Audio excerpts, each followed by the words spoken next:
The new Malcolm Turnbull debuts at National Press Club. Analysis. Malcolm Turnbull outlined the state of Australia's energy infrastructure and how the plans for the future will be powered. Courtesy Sky News. A freshly minted Malcolm Turnbull went on display today. He is certain about policies, wants voters to think of him as a pragmatist and not an ideologue, and sees himself as a businessman rather than one of those untrustworthy politicians. A year of turmoil, including an election in which he almost lost government, meant a touch-up was necessary, and the 2017 model Prime Minister appeared at the National Press Club.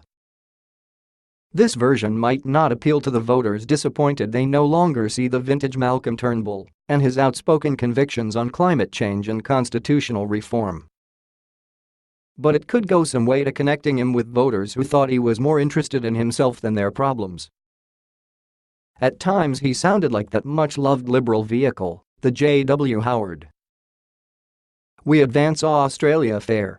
We are a generous and compassionate people, a fair go and a hand up if you fall behind," he said. This reflects the essence of mateship that is deep in our Australian DNA. It is useful to recall that in February 2016 Mr. Turnbull was thrashing around a thicket of tax proposals, from a rise in the GST to reintroduction of state income taxes, which left many confused and doubting he had a handle on his job. Today Mr. Turnbull had one tax scheme in mind, a cut in corporate rates starting with small and medium enterprises, and he wasn't sidetracked. An auto queue system not often seen at the NPC made sure he stuck to the script. And in a period when politician is sometimes a dirty word, Mr. Turnbull wanted to declare himself free of the restraints binding some opponents. "I came into politics at the ripe old age of 50, he told an audience which included the full cabinet. "I'd spent my whole life in business. I approach issues very objectively, very pragmatically. My interest is in results. I am not a political hack. I am not a political animal in the way that perhaps some of my rivals on the other side of the chamber are." He also acknowledged the alarming cynicism many voters have about MPs' payments and again separated himself from politicians. "Coming into politics after a lifetime of business, I found the term entitlements rather inappropriate," said Mr. Turnbull.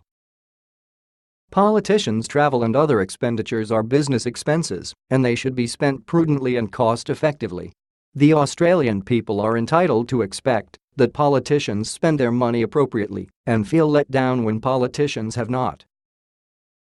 After all, it's their money, not ours, and we should spend it more frugally than we should spend our own. That's why I announced the biggest reforms to parliamentarians' expenses in more than a generation. These reforms speak to the very heart of our liberal and national values: transparency, accountability, integrity." The Prime Minister also backed timely reporting of political donation, although his enthusiasm did not stretch to revealing his own gifts to the Liberal Party, which will not be made public until next February. The careful structure of the address, the Prime Minister's first major outing of the political year, underlined how cautious he will have to be with the Senate crossbench and other potential obstacles to his legislative program. He would not, for example, offer a commentary on the political evolution of one nation which has gone from bottom of the Liberal preference list in 2001 to a preference partner in the coming West Australian election.